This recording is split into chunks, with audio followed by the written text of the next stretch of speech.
హైదరాబాద్ అనగానే మనకి గుర్తొచ్చేది చార్మినార్ ఇంకా దమ్ బిర్యానీ. కానీ రంజాన్ మాసం అంటే మాత్రం గుర్తొచ్చేది హైదరాబాద్ యొక్క హలీం గురించి చెప్పాలి. కేవలం ఈ నెలలో మాత్రమే దొరికే హలీం అనేది చాలా ప్రసిద్ధ వంటకం. ఇక్కడ నోరూరించి వంటకం, ప్రతి ఒక్కళ్ళు కూడా ఇష్టపడి తినాలనుకునే వంటకం ఏంటంటే హలీం. ముస్లింలు మాత్రమే కాకుండా అన్ని వర్గాల వాళ్ళు కూడా ఈ నెల ఎప్పుడు వస్తుందని ఎదురు చూస్తూ ఉంటారు, ఎప్పుడెప్పుడు హలీం తిందామని ఎదురు చూస్తూ ఉంటారు. అదేవిధంగా హైదరాబాద్ హలీంకి ఎంత ఫేమస్ అంటే పిస్తా హౌస్ కూడా అంతే ఫేమస్. ఇక్కడ నుంచే అన్ని దేశాలకి కూడా పంపిస్తూ ఉంటారు. కేవలం మన దేశం నుంచే కాదండి, ఇంకా వివిధ దేశాలు కూడా పంపిస్తుంటారు, అమెరికా కూడా పంపిస్తూ ఉంటారు. రోజంతా కూడా ముస్లింలు ఎంత కఠిన ఉపవాస దీక్ష చేస్తూ ఉంటారంటే కానీ 15 గంటల పాటు వాళ్ళు ఏం తినరు, కనీసం నీళ్లు కూడా ముట్టుకోరు. మరి అలాంటప్పుడు నెక్స్ట్ డేకి వాళ్ళు ఎనర్జీ కంటిన్యూ అవ్వాలన్నా, నెక్స్ట్ డేకి ఉపవాసం కంటిన్యూ చేయాలన్నా కూడా వాళ్ళకి ఎంత ప్రోటీన్ ఫుడ్, ఎంత ఎనర్జీ లెవెల్స్ ఉండే విధంగా ఫుడ్ తీసుకోవాలో మనం ఆలోచించాలి. దాంట్లో వాళ్ళ ఫుడ్లో భాగంగా హలీం తింటూ ఉంటారు ఖర్జూరంతో పాటు. మరి హలీంలో అన్ని ప్రోటీన్స్ వాల్యూస్ ఉన్నాయా, అంతే విధంగా ఎనర్జీ లెవెల్స్ ఉన్నాయా నెక్స్ట్ డే కంటిన్యూ చేసేంత? మరి పిస్తా హౌస్ ఎంతో ఫేమస్ కదా, మరి వీళ్ళు ఎలా తయారు చేస్తున్నారు హలీం, తయారీ విధానం ఏ విధంగా ఉందో వాళ్ళని అడిగి తెలుసుకుందాం.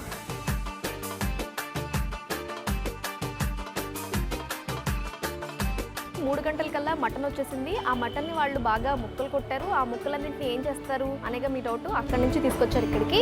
ఆ మటన్ అంతా కూడా ఇక్కడ మట్టి బట్టీలు చూస్తున్నాం, పెద్ద పెద్ద మంటలు ఉన్నాయి కింద. ఈ మట్టి బట్టి ఎందుకనంటే అంత పెద్ద మంటలు బయటికి పోకుండా, ఆ సెగ బయటికి పోకుండా కంప్లీట్గా ఈ డేక్షాల్లోకి మాత్రమే ఆ మంట వెళ్ళేలాగా, ఆ వేడి తగిలేలాగా ఈ మట్టి బట్టీలు తయారు చేశారనమాట. ఆ వేడి ఎక్కడికి బయటికి పోదు.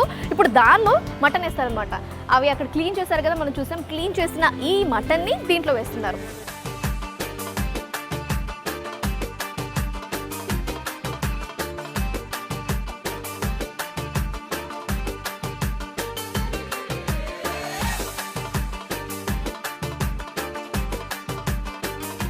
వీటిలో కేవలం వేడి నీళ్ళతో మాత్రమే ఉడుకుతూ ఉంటుందన్నమాట. ఒకసారి ఈ డేక్షాలో పడింది అంటే కనుక ఇది 10 గంటల సేపు ఉడుకుతూనే ఉండాలి. ఎందుకంటే హలీం అంటే తెలుసు కదా, మనం టూత్ పేస్ట్ ఎంత పేస్ట్లా ఉంటుందో అట్లా అయిపోతుంది. కాబట్టి అంతగా అవ్వాలంటే ఎన్ని గంటలు ఉడకాలి మరి? వేడి వేడి నీళ్ళల్లో 10 గంటల సేపు ఇది ఉడుకుతూనే ఉంటుంది.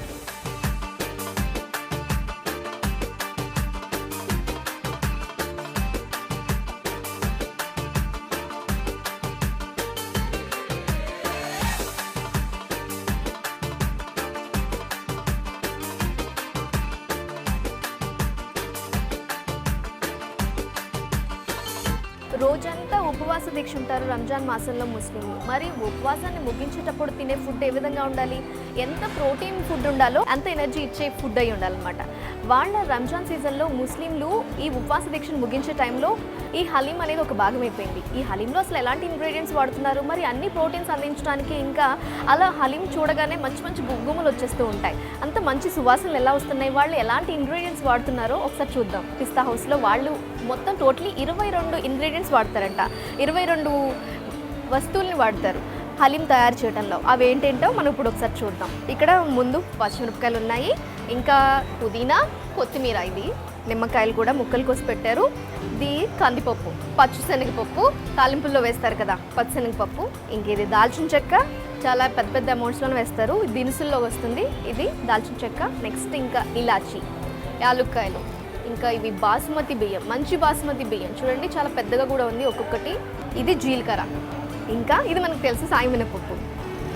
ఇంకా దీని గురించి మనం చెప్పవసరం లేదు. ఇది ప్యూర్ నెయ్యి, చూస్తేనే తెలిసిపోతుంది. నెయ్యి, ఇంకా మిరియాలు, ఇంకా లవంగాయలు. ఇది గోధుమ రవ్వ, వీళ్ళే తయారు చేస్తున్నారు ఇక్కడే. గులాబీ పువ్వు రేకుల్ని ఎండబెట్టారు, ఇవే రోజ్ పెటల్స్, ఇవి కూడా వాడతారనమాట సువాసనకి. చాలా కొన్ని వంటకాల్లో రోజ్ పెటల్స్ కూడా వాడుతూ ఉంటారు టేస్ట్ కోసం, మనం చూస్తూ ఉంటాం. ఈ హలీంలో కూడా ఇది యూజ్ చేస్తారు. ఇంకా ఇది షాజీరా, ఇదేంటి అనుకుంటున్నారా? ఆనియన్సేనండి. ఆనియన్స్ని కొంచెం ఫ్రై చేసి ఉంచారనమాట, ఫ్రైడ్ ఆనియన్స్, బ్రౌన్ కలర్ వచ్చేంత వరకు. మరి ప్రోటీన్స్, ఎనర్జీ కూడా ఉండాలి కదా. బాదం పప్పు, ఇది బాదం పప్పు, ఇది జీడిపప్పు, ఇది అల్లం వెల్లుల్లి పేస్ట్. మొత్తంగా ఇవి 22 ఐటమ్స్. ఈ 22 ఐటమ్స్ని హలీంలో యూజ్ చేస్తున్నారు. కానీ ఇంకా మీకు చెప్పాల్సిన విషయం ఏంటంటే, ఈ 22 ఐటమ్స్ మేము చూస్తాం కదా, మేమే చేసుకుంటాం. పిస్తా హౌస్లో వచ్చిన టేస్ట్ మాకు వస్తుందా అని అంటే మాత్రం ఖచ్చితంగా రాదు. బికాజ్ ఏంటంటే నేను అడిగాను వాళ్ళని, వాళ్ళు సీక్రెట్గా కొన్ని ఇంగ్రీడియంట్స్ వాడతారంట.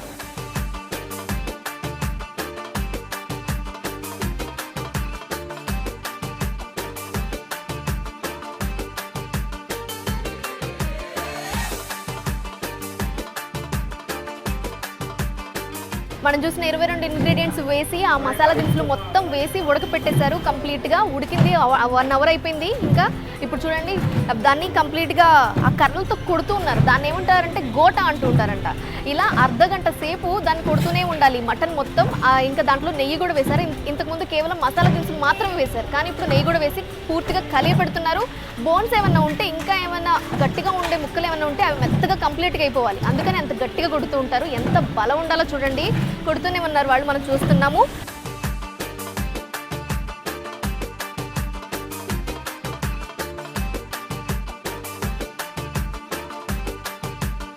మనం చూస్తున్నాం ఇది కంప్లీట్గా అరగంట సేపు ఈ విధంగా గోట కొడితే మనకి హలీం తయారవుతుంది. వీళ్ళు ఎంత కష్టపడుతున్నారో మనం ఇక్కడ చూడొచ్చు. అసలు చాలా వేడిగా ఉంది. ఈ సెగలో వీళ్ళు నుంచుంటూ ఇంత స్ట్రాంగ్గా కొడుతున్నారనమాట.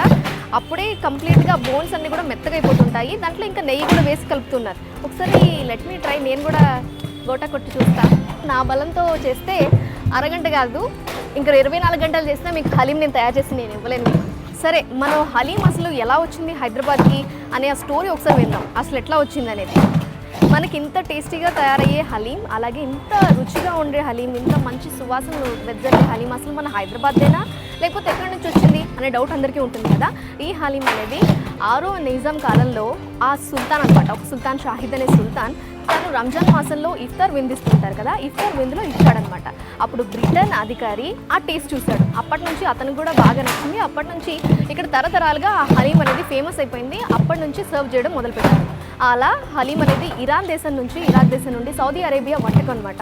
అక్కడ నుంచి ఇక్కడికి వచ్చిన ఇరానీయులు ఆ వంటకాన్ని రుచి చూపించారు. సుల్తాన్ షాహిద్ విందులో అనమాట వాళ్ళు తయారు చేసిన ఆ వంటకం ఇలా ప్రసిద్ధిగాంచింది. ఆ హలీం అనేది ఈ విధంగా మనకి ప్రాశస్త్యం కలిగింది.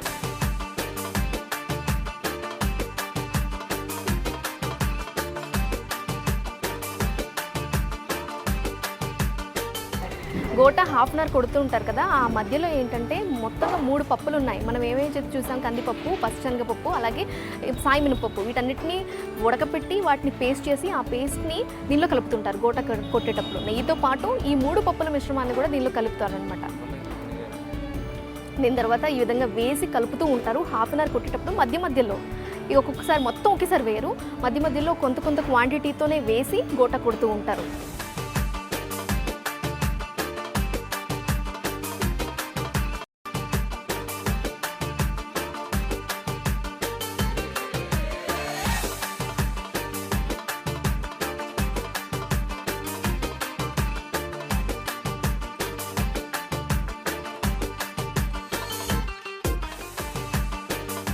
పిస్తా హౌస్లో హలీం 1991 నుంచి తయారు చేస్తున్నారు. అంటే సుమారు 25 సంవత్సరాల నుంచి సేమ్ క్వాలిటీ, అదేవిధంగా నోరూరించే హలీం తయారవుతూనే ఉంది. సేమ్ క్వాలిటీ ఏమాత్రం తగ్గలేదు. అసలు ఏ విధంగా తయారు చేస్తున్నారు, మనతో పాటు ఎగ్జిక్యూటివ్ చెఫ్ ఉన్నారు, పిస్తా హౌస్ ఎగ్జిక్యూటివ్ చెఫ్ మొయిన్ గారు, వారిని అడిగి తెలుసుకుందాం.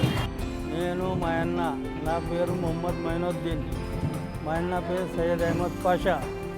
మేమిద్దరం కలిసి పిస్తా హౌస్ హలీం ఎక్కడెక్కడ ఉందో మొత్తం మెయింటైన్ చేస్తాం. మేము ఇక్కడ సిటీలో 3 జాగాలో తయారవుతాయి. ఒకటి షాలిబండ, ఒకటి హైదర్గూడ, ఒకటి తోలిచోకి. దాని తర్వాత బెంగళూరు, విజయవాడ, కడప, చెన్నై, ఇది మొత్తం మేమే మెయింటైన్ చేస్తాం.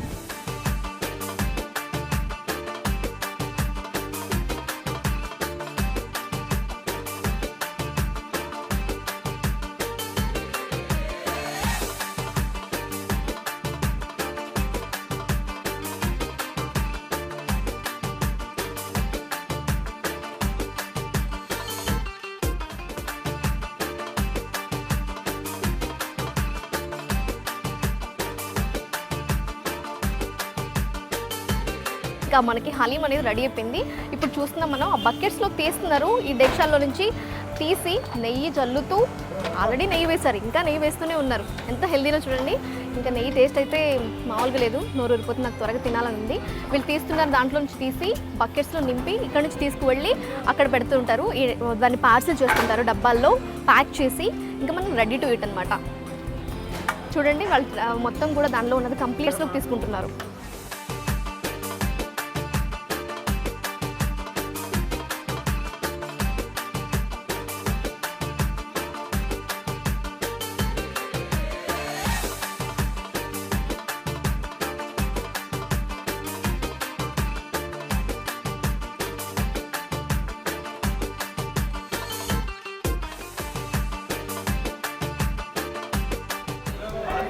హలీం రెడీ అయిపోయిందనమాట. ఇంతవరకు మనం చూసాం కదా, చాలాసేపు ఉడికింది. ఆ తర్వాత అక్కడి నుంచి తీసుకొచ్చి పెద్ద పెద్ద గంగాళాలు చూసాం కదా, వాటి నుంచి తీసుకొచ్చి అది మొత్తం హలీంని దీనిలో తీసుకొచ్చారు, దీనిలో పెట్టారు. కింద చూస్తే మనం ఐస్ క్యూబ్స్ చూస్తున్నాం, పెద్ద పెద్ద ఐస్ క్యూబ్స్ పెట్టారు. చాలా వేడిగా ఉంటుంది కదా, అంత పెద్ద ఫ్లేమ్లో అంత పెద్ద మంటల మీద ఉడికింది కాబట్టి దాన్ని కొంచెం చల్లార్చడానికి ఐస్ క్యూబ్స్ పెట్టారు. దాని మీద ఈ దేశ పెట్టేసి దాంట్లో మొత్తం హలీంని దీనిలో పెట్టారు. ఆ తర్వాత దీన్ని బాగా కలిగి తిప్పారు. దాని నుంచి ఇప్పుడు ఏం చేస్తున్నారంటే వీళ్ళు ఇక్కడ నుంచి ఈ హలీం కేవలం హైదరాబాద్ సిటీలోనే కాదు, హైదరాబాద్ ఇళ్ళకి మాత్రమే కాకుండా 5 మెట్రో నగరాలకి కూడా ఈ హలీం అనేది మొత్తం ఇంపోర్ట్ చేస్తూ ఉంటారు. అందుకనే ఇక్కడ నుంచి ప్యాక్ చేస్తున్నారనమాట. ఈ ప్యాకింగ్స్ ఎలా అంటే వీటిలో వేస్తే కనుక అవి త్వరగా చెడిపోవు, అందువల్ల వీళ్ళు ఈ విధంగా ప్యాకింగ్ చేస్తున్నారు. తర్వాత దీని మీద ప్యూర్ గీ అండి, చాలా స్వచ్ఛమైన నెయ్యి, చూస్తేనే టెంప్టింగ్గా అనిపిస్తుంది ఆ వాసన. ఆ నెయ్యి వేసి వాళ్ళు దాన్ని ప్యాక్ చేస్తూ ఉంటారు. ఒక్కొక్క ప్యాకెట్ వచ్చి 1 kg ఉంది. దాన్ని తూకం చేసి దాన్ని కొలిచి దాన్ని ప్యాకెట్స్లో వేసి ఆ తర్వాత చూస్తాం కదా ఈ బకెట్స్లో నింపుతారు. వీటిని సీల్ చేసేసి ఈ ప్యాకెట్స్ని సీల్ చేసి దీనిలో పెట్టి ఈ బకెట్స్లో పెట్టి దీన్ని ఇంపోర్ట్ చేస్తూ ఉంటారు అనమాట. ఏవే నగరాల కంటే చూడండి, మెట్రో సిటీస్ అన్నిటికీ పంపిస్తుంటారు. మహారాష్ట్ర, ముంబై, కల్కటా, ఇంకా చెన్నై, పూణే దేశాలకు పంపిస్తూ ఉంటారు.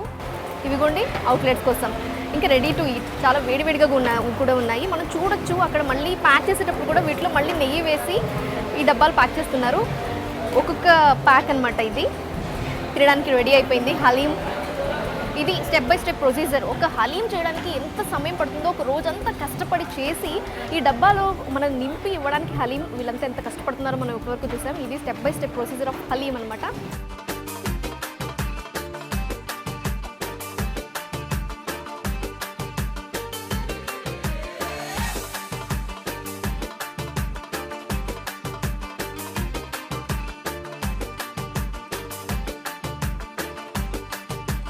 చూసారు కదండి హలీం తయారీ విధానం.